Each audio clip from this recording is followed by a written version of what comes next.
My friends, words are not harmless ornaments, they are seeds, they are sparks, they are blades that cut deep into the soul, whether wielded with truth or deception.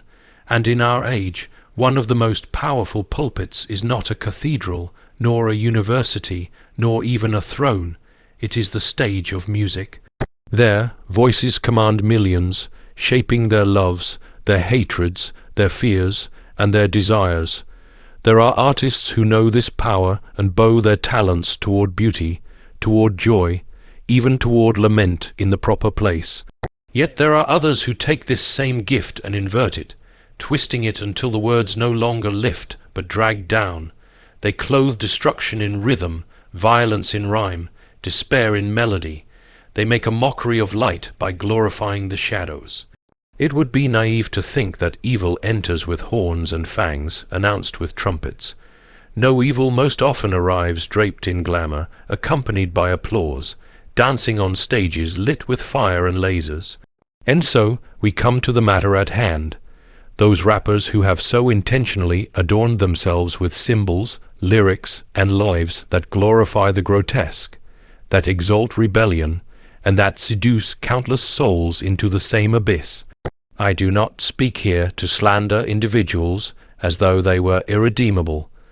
No one living is beyond the possibility of grace, but we must name what they represent. When a man calls himself a god and demands worship, when another sings of murder and perversion as though they were badges of freedom, when another toys openly with satanic imagery, make no mistake, this is not mere artistry. It is a catechism of corruption. The 5 most demonic rappers in the world are not merely those whose names trend on charts, but those who have most effectively turned their stage into a pulpit for rebellion against the good.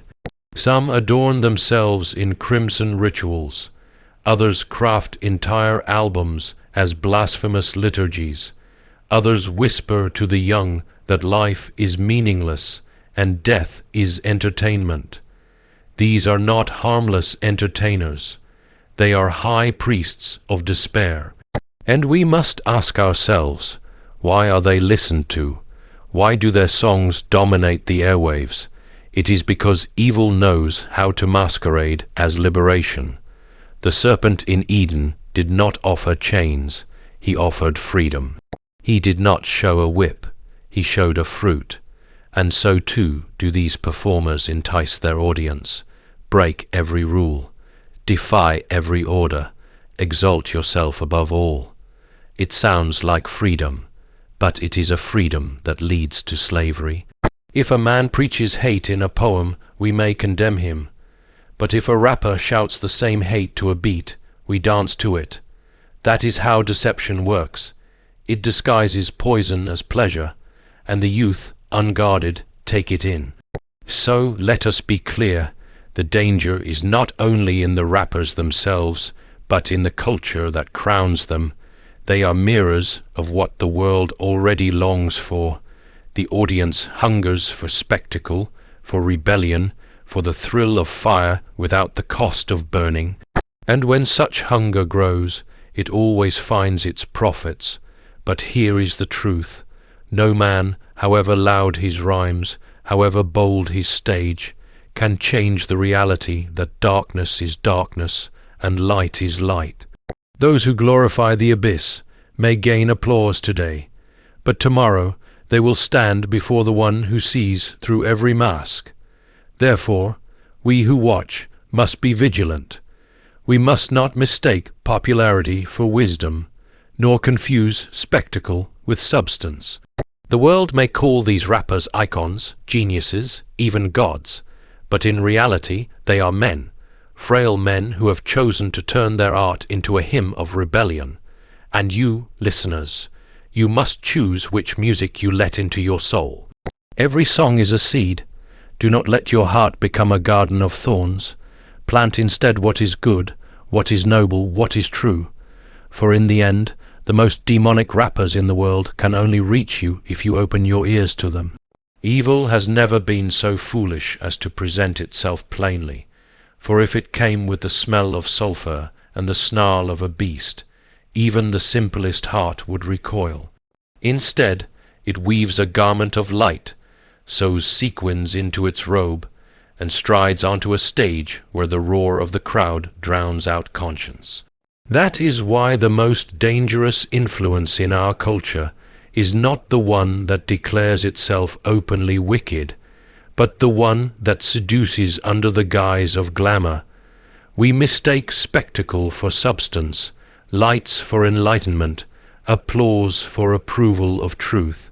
This is the oldest trick in the book, and yet it is one the modern soul falls for again and again. When evil wishes to corrupt, it does not always begin by commanding us to hate what is good. It begins by telling us that nothing is truly good or truly evil, that everything is performance, that life is a stage and morality is just a costume we may discard when it becomes unfashionable. The young especially are drawn into this illusion, for they see fame as the highest prize, applause as the sweetest music, and rebellion as the surest mark of freedom. And so, when an artist cloaks profanity in rhythm and chaos in melody, they do not recognize the dagger hidden beneath the jewel. The music feels alive, intoxicating, powerful, and they do not ask what spirit it awakens within them.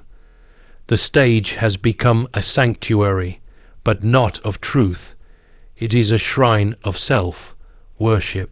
The crowds chant names with the fervor of a congregation, their arms lifted not in prayer but in adoration of a mortal. In the glittering spectacle you will not hear horns or see smoke rising from underworld caverns, yet the spirit is no less poisonous. Evil thrives when it convinces men that destruction is art, that mockery of the sacred is clever, that rebellion against what is holy is a badge of authenticity. Once this seed is planted, it grows without resistance, watered by repetition, fertilized by fame. Entertainment is the perfect disguise, for no one expects to be catechized while dancing.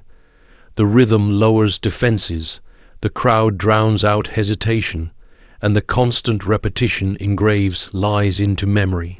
Long before a person realizes what they are applauding, the words have already seeped into their soul, and when challenged, they defend it, not because they believe it fully, but because it has become part of their identity. Evil has achieved its victory when sin feels like freedom and degradation feels like art. Look at how applause itself deceives. When an artist receives a standing ovation, the assumption is that greatness has been achieved. But applause is no proof of goodness. Crowds have cheered tyrants, crowds have hailed blasphemers, crowds have screamed with joy at spectacles of cruelty. The thunder of approval is a poor compass for the soul.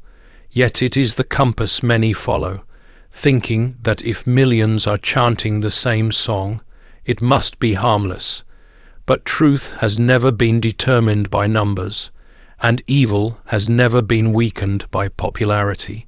In fact, the louder the applause, the easier it is for corruption to hide in plain sight. Entertainment gives evil a mask so enchanting that we forget there is even a face behind it. It uses glamour to distract, to charm, to intoxicate. But glamour is not beauty. True beauty elevates, inspires, purifies. Glamour intoxicates, blinds, and enslaves. The more dazzling the performance, the more likely it is that the audience forgets to ask, what exactly am I being asked to admire? What exactly am I praising? What exactly am I allowing into my soul? And the silence of that question is the very victory of evil's disguise. To call them entertainers alone is to misunderstand the gravity of their influence, for entertainment implies a kind of harmless diversion, a temporary amusement that leaves the soul untouched. But the truth is far darker. These men and women do not merely sing for applause, they preach. Their stage is an altar, their lyrics are liturgies, Their music is doctrine delivered with rhythm and fire. What they construct is nothing less than a religion of despair, a creed of rebellion, a counterfeit gospel that spreads faster than sermons and embeds itself deeper than lessons. The most demonic rappers are not clowns performing tricks to amuse the crowd. They are priests conducting ceremonies of desecration. The key difference lies in intention. A performer might entertain without seeking to reshape the soul, but these artists wield influence knowingly. They lace their lyrics with blasphemy, not as an accident, but as a statement. They glorify violence not because they are careless, but because they understand its power to harden hearts. They revel in symbols of darkness because they know it provokes, fascinates, and seduces. This is not thoughtless performance. It is deliberate indoctrination. Each rhyme a brick in the cathedral of nihilism they are constructing. With every concert, they transform arenas into temples where despair is not lamented but celebrated, where rebellion is not warned against but exalted as the highest good. Their catechism is simple. There is no higher power than the self, no morality beyond desire, no truth beyond feeling. If you are angry, let rage define you. If you are broken, glorify your ruin. If you crave excess, baptize yourself in it until nothing remains. This is their gospel, chanted with rhythm, shouted with confidence, repeated until the listener no longer questions but believes. And like all false religions, it binds its followers in chains even as it promises freedom. For what looks like liberation, throwing off restraint, mocking the sacred, indulging every appetite, soon proves to be slavery to passions that consume from within. The despair they offer is not quiet or subtle. It is loud, triumphant, and theatrical. They tell their audiences that meaning is an illusion, that love is betrayal, that life is a battlefield where only the cruel survive. They dress their stage in flames and shadows, not only to shock, but to ritualize rebellion. To attend their concerts is to step into a liturgy of chaos, where the congregation chants every word in unison, hands raised not in surrender to the divine, but in allegiance to defiance itself. In this way, music becomes more than sound. It becomes ceremony, a repetition that etches rebellion into the very marrow of those who partake. And yet, unlike true priests, they offer no redemption, no path to healing, no horizon beyond the void. Their only sacrament is despair itself. They do not guide souls out of darkness. They celebrate the darkness as if it were light. Their hymns are odes to emptiness, and their sacraments are intoxication, violence, lust, and self-worship. And because the rhythm is intoxicating and the production dazzling, the congregation rarely sees that they have been drawn into worship at an altar of nothingness. One might object that it is only art, only performance, only words set to music. But history has shown us that words repeated with conviction become beliefs, beliefs become habits, and habits shape destinies. When an entire generation chants together the catechism of despair, it will live by it. It will carry it into schools, into homes, into relationships, into the way it views life itself. The stage is not merely entertainment, it is discipleship, and discipleship always carries a direction, toward truth or toward destruction. Music has always been more than sound. It bypasses the defenses of the intellect and goes straight to the heart, shaping imagination before one even realizes it. A lyric can linger longer than a lecture. A melody can carve deeper channels than the most solemn warning. This is why songs are never neutral. They are seeds planted into the soil of the soul. Each song carries within it the power to grow into something living, whether nourishing or poisonous, whether life, giving or soul, corrupting. To believe otherwise is to underestimate the very nature of art. When you allow a song into your ears, you are not simply entertaining yourself for a moment. You are allowing a seed to drop into the soil of your being. Some seeds sprout as joy, reminding you of love, dignity, perseverance, and hope. Others sprout as thorns, growing quietly until they choke out virtue, filling the heart with anger, lust, despair, or pride. Seeds do not ask permission to grow once planted.